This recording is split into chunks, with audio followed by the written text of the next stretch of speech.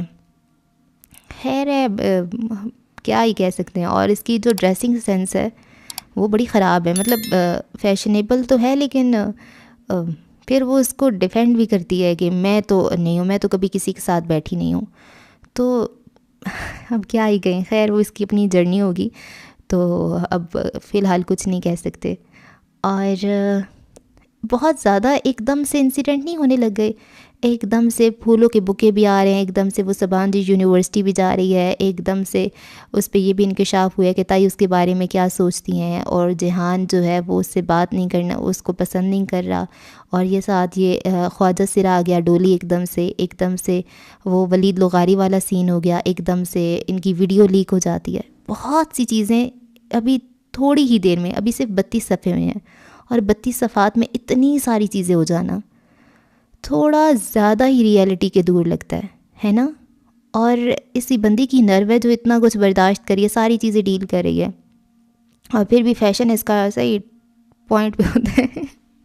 ٹھیک ہے، ایسے ہی ہونا چاہیے بندے کو، جیسی بھی لائف میں چیزیں چل رہی ہوں لیکن اپنے آپ پہ پوری توجہ دینی چاہیے۔ اچھا جی، دیکھتے ہیں آگے کیا ہوتا ہے، دعاؤں میں یاد رکھیں۔ اللہ حافظ۔